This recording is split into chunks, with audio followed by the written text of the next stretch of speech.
Welcome back to the World History.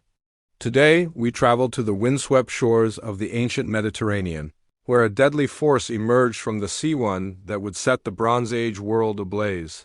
Who were these mysterious invaders? Where did they come from? And how did they bring mighty empires to their knees? Let's begin the journey. Imagine the dawn breaking over the sea.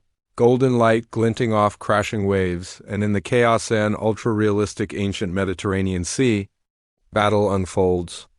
Bronze-clad warriors leap from one vessel to another, clashing swords in a frenzy of violence. This wasn't just piracy. This was war, brutal, planned, and overwhelming, a terrifying sight. Stormy waters churn as ornate wooden ships approach the Egyptian coast. These vessels weren't like anything seen before, sleek, fast, carved with fearsome designs. The sea itself seemed to boil under their approach, as if delivering a curse to civilization. A chilling close-up shows us a sea people's warrior, his horned helmet towering, bronze armor gleaming, and his eyes cold with fury. These weren't barbarians, they were highly trained, organized fighters. Their armor and weapons rivaled, even surpassed, those of the great armies they faced. Chaos rains down as a coastal city burns, its people screaming, temples crumbling, and markets turned to ashes. This wasn't a random raid, it was coordinated destruction. The Sea Peoples didn't just attack, they annihilated. In the face of devastation, Egypt rose to defend itself. King Ramses III, powerful and fearless, leads his chariot into the fray. The Battle of the Delta begins. The pharaoh's legacy would be written not in gold, but in blood and resistance. We trace their path using an ancient map of the eastern Mediterranean, marked with red arrows from the Aegean to Canaan. The pattern is unmistakable, a sweeping wave of fire and steel crushing everything in its path from Troy to Ugarit. The aftermath is haunting. We see the ruins of a once mighty Mycenaean palace, walls collapsed, frescoes blackened by fire. Civilization that had stood for centuries reduced to dust in days, no king, no army. Just silence. Sea People's warriors land ashore, bronze weapons gleaming under the sun. Their war banners ripple in the wind. Their numbers are overwhelming. This wasn't a raid, it was an invasion. A new power was being forged from chaos. The confrontation at the Nile becomes legend. Egyptian archers face the Sea Peoples, their arrows flying like hail. The sea becomes a graveyard of shattered ships and broken dreams. Egypt survives, but only just history records it in stone. At Medinet Habu, we see an ultra-detailed carving of Sea People's warriors, their helmets, shields, and war cries immortalized in hieroglyphs. It is one of the only surviving records of who they were and what they brought with them. As the smoke cleared from the shores of Egypt, the Sea Peoples were far from finished. Their ships sailed relentlessly, striking with precision and fury. Across the ancient world, from Anatolia to Canaan, the Bronze Age's proudest cities fell one by one. What we are about to witness is not just a series of battles, but the collapse of an entire age. In the calm before the storm, we glimpse Sea People's village, simple reed and wooden huts, warriors sharpening weapons, children playing near docked warships. This was a society in motion.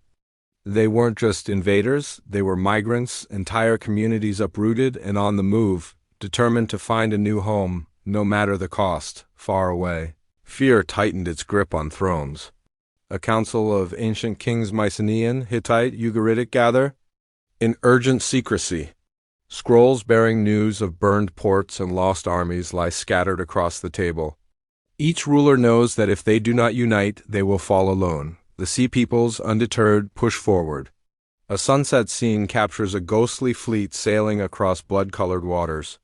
Silhouetted warriors stand silent on deck while war drums echo in the distance. An unstoppable tide is moving south, and it is nearly upon them, inside the walls of Egypt. A scholar or scribe hurriedly records the chaos, scratching hieroglyphs onto papyrus as messengers shout the latest news. Another city has fallen. The scribes of the time were the first historians of the collapse, and their warnings, carved into stone and ink, would echo through the centuries. Egypt holds the line barely. Sea people's prisoners, chained and defeated, are paraded before Ramesses, but even in defeat they are defiant. Egypt wins battles, but the war is not over. Other nations will not be so lucky. A vivid display of sea peoples. Shields and feathered helmets tells of their cultural identity. Each tribe brought its own style of combat and artistry.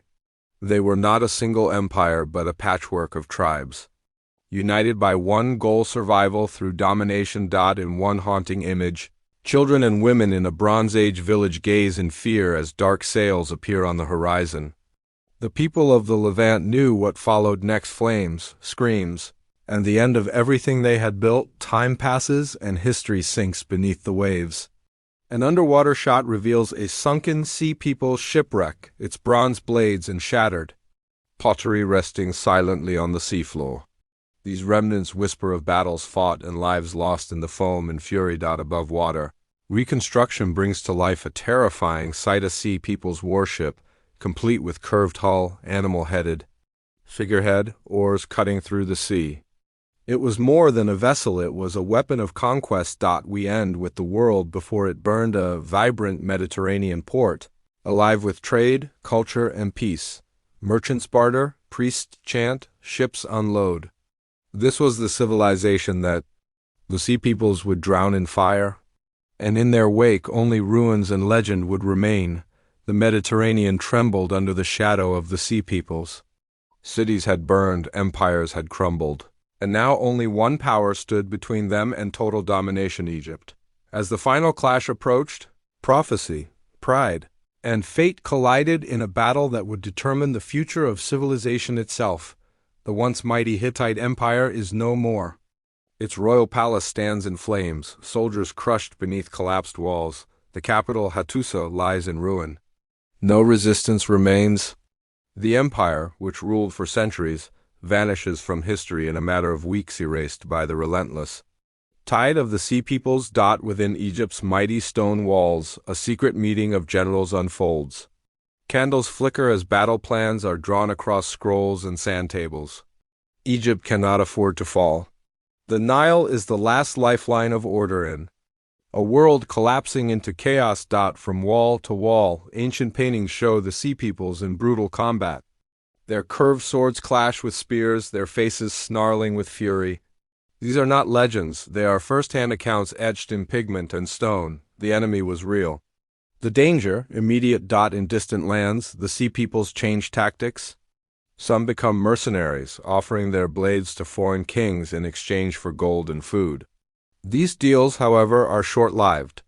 Their hunger for conquest burns hotter than any alliance, and then the battlefield falls into smoke and chaos. Egyptian and sea peoples' bodies lie scattered across the sand. Fire consumes tents and siege engines. The stench of blood and ash lingers in the air. Egypt fights not just for land, but for survival itself. Later, archaeologists uncover a mysterious ancient inscription carved deep into a stone slab. It tells of invaders from the sea who burned the cities and crushed the nations. It speaks of gods abandoning their temples and kings crying in despair. It is one of the few direct records of the sea people's devastation. From a bird's-eye view, panoramic ruins stretch across the map. Troy, Ugarit, Mycenae all lie in silence. Smoke still rises from shattered walls. These once great cities are now only memories. The Bronze Age has ended and a new, darker era begins. Thousands of years later, modern archaeologists dig into the earth, brushing away centuries of soil to find fragments of the truth swords, jewelry, ship remnants. Each artifact adds another puzzle piece to a forgotten history. Some storytellers depict the sea peoples not just as warriors, but as phantoms, mythic ghost soldiers rising from the sea, cursed to wander forever. These tales, though poetic, hint at the mystery still surrounding them. Who they truly were, we may never know. In one powerful image, we see a split screen of Egypt before and after the invasion. On one side prosperity, trade, pyramids under the sun. On the other destruction, desolation, broken statues, and abandoned tombs. The sea peoples changed history, and nothing would ever be the same. Though they vanished as suddenly as they appeared, their legacy lingers in every ruin they Left behind, they were more than warriors. They were the storm that ended an age.